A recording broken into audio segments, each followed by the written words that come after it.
handmade is pretty obvious. It's made with hands by people very directly. It's not big machines. It's not huge plans, maybe. It's made directly with your hands. It's handmade. And what is urbanism? Urbanism is the big city, the planning, the construction, what makes a city. That is urbanism. Now, and that to me is a contradiction.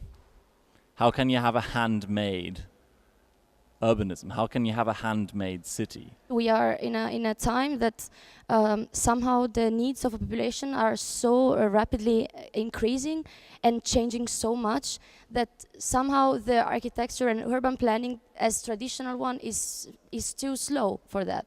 So that's I think why people can start to build their own cities. It's like, okay, example of favelas, everyone knows what a favela is.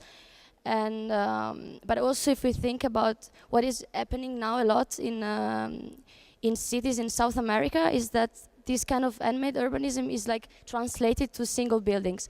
So you have like sometimes it happens that people starts like a company starts to build a house, but for different reasons it's just not finished, and people occupy that and made out of it what they actually need for a house or whatever. Architects and urbanists are now required to sort of do pinpointed acupuncture just to design, or well, not design, but make the favelas and like what you were talking about, and informal developments work, actually like put them, give them electricity, put them on the grid, provide them water, sewage, and all this stuff, which seems like organizing and like top down. I'm gonna tell you, I'm gonna impose my values on you, is actually a humanitarian process. Do we have to get back to a place where everybody builds their own house? Can everybody build their own house? Is that possible? I mean, it works in a favela, but does it work like in Western Europe, where we have completely different cities? We can't expect to say, okay, we've got this new land developing in the city. Everybody can apply to build a favela. Do you think many people would live there? I mean, it's a different standard of living, so maybe do we need different tools? What we should do, like architects or like designers, is make the construction time process like an open moment. So if I'm constructing something, everybody can participate in this process and can learn how I did it and reproduce it in another place, and also get it better. Your suggestion and a project that already exists is trying to find the intelligence which already exists in the world, all the knowledge of how do people use bamboo, how do people build things in different parts of the world, in different villages. Now, I would like to play devil's advocate for a moment.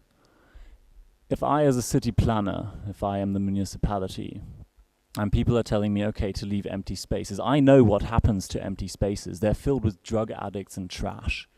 That's what happens. And if people build stuff themselves, it collapses and it causes problems. They have fire hazards. And if we have an earthquake, everything collapses and people die. And then I am blamed because I was in charge of the city and I was supposed to protect the people. And if people build things themselves, they fail. With you, because in the second part of 20th century, when we were doing this urbanism based on modernism way of building, they gave a lot of public space, like free space, and they didn't work. So for me, giving free space to people is like the architect or the urban planner is not good enough. I think urbanists and architects are here to make this fine, invisible platform on which you can actually develop things like the Elementa project, because it wasn't people who were giving in a lot and said, well, you know, you can do something here. It was very, very much thought through projects that got people the freedom to actually finish their space. Because now, since architecture went really bad, there was these questions, okay, whether we should really go talk to people and create really quality spaces, because now it's not only money that's selling real estate. Now we really have to make it good to actually sell it. But it used to be that every city had their own designer. Every neighborhood had their one carpenter. Now we live in a globalized world. We have superstars. If you travel through Europe, probably 60% or whatever of apartments are furnished by IKEA. So now we have a handful of designers doing the job of thousands. I don't think we're giving up I don't think we're giving up shaping our reality. We still do that, but differently.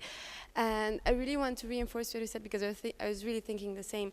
I think people don't all want to build their houses. People don't want to spend 10 years to build some of them. I think with globalization, we also get the power of knowledge really fast.